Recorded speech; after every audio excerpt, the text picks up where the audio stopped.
2019 헌바 108호 청구인 의 2인. 이 사건은 입양 신고에 있어서 신고 사건 본인이 출석하지 아니하는 경우 신고 사건 본인의 신분 증명서를 제시하도록 한 가족관계 등록 등에 관한 법률 조항에 관한 것입니다. 먼저 주문을 선고하고 법정 의견의 요지는 이미선 재판관께서, 재판관 이선혜, 이은혜의 반대 의견의 요지는 이은혜 재판관께서 설명을 하겠습니다. 주문. 가족관계 등록 등에 관한 법률 제23조 제2항 전문 중 신고사건 본인의 주민등록증, 운전면허증, 여권, 그 밖에 대법원 규칙으로 정하는 신분증명서를 제시하거나 부분은 헌법에 위반되지 아니한다. 법정 의견의 요지를 말씀드리겠습니다. 이 사건 조항은 입양의 당사자가 출석하지 않아도 입양 신고를 하여 가족관계를 형성할 수 있는 자유를 보장하면서도 출석하지 아니한 당사자의 신분증명서를 제시하도록 하여 입양 당사자의 신고 의사의 진실성을 담보하기 위한 조항입니다. 가족관계의 등록 등에 관한 법률은 기본적으로 신고인인 입양 당사자들이 입양 신고서에 서명 또는 기명 날인하도록 하고, 특히 입양 신고서 기재 사항으로 당사자가 알려주지 않는 한 이 법에 따른 증명서를 발급받아야 비로소 알 수 있는 신청인의 등록 기준지를 요구하여 상당 정도로 입양 당사자의 신고 의사의 진실성을 담보합니다.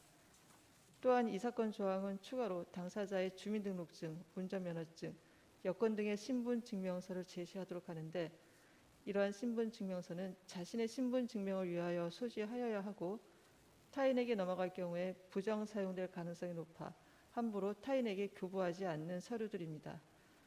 만일 입양과 관련하여 권한 없이 타인의 서명 또는 기명 날인을 하거나 타인의 신분증명서를 부정 사용하는 등의 경우에는 형사처벌이 됩니다. 또한 이러한 허위 입양은 당사자의 신고 의사가 없으므로 언제든지 입양 무효 확인의 수를 통하여 구제받을 수 있습니다. 이처럼 비록 출석하지 아니한 당사자의 신분증명서를 요구하는 것이 허위의 입양을 방지하기 위한 완벽한 조치는 아니라고 하더라도 이 사건 조항이 원하지 않는 가족관계의 형성을 방지하기에 전적으로 부적합하거나 매우 부족한 수단이라고 볼 수는 없습니다. 그렇다면 이 사건 조항은 입양 당사자의 가족생활의 자유를 침해하여 헌법에 위반된다고 할 수 없습니다. 재판관 이선혜, 재판관 이은혜의 반대 의견의 요지를 말씀드립니다.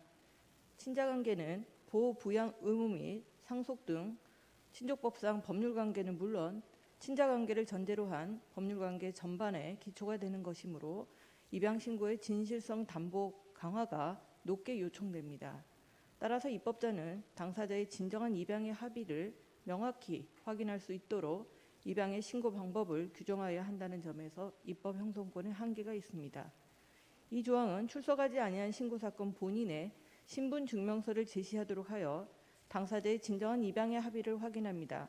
그런데 신분증명서는 다양한 용도에서 사용되고 있으므로 일방 당사자가 상대방의 신분증명서를 소지하였음을 기하로 그 신분증명서를 입양신고에 사용할 수도 있습니다.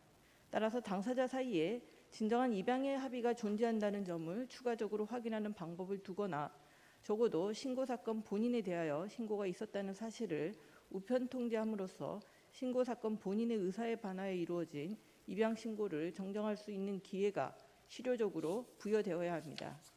법정 의견이 주목하고 있는 입양신고서의 기재사항으로서 등록 기준지는 관련 규정에 따르면 일방 당사자의 신분증명서를 가지고 있다면 손쉽게 일방 당사자의 가족관계 증명서를 발급받아 알 수 있습니다. 따라서 입양신고서의 기재사항만으로는 진정한 입양의 합의가 존재한다는 점을 담보할 수 없습니다. 또한 이 법은 출석하지 아니한 신고사건 본인에게 입양신고가 이루어진 사실을 통지하지 아니합니다. 결국 신고사건 본인이 우연히 가족관계 등록부를 열람하지 않는 이상 입양신고가 이루어진 사실을 알 수 없어 신고사건 본인으로서는 입양신고가 잘못 이루어졌음을 다툴 기회마저 상실할 수 있습니다. 이 조항은 입법 형성권의 한계를 넘어서서 입양 당사자의 가족생활의 자유를 침해합니다.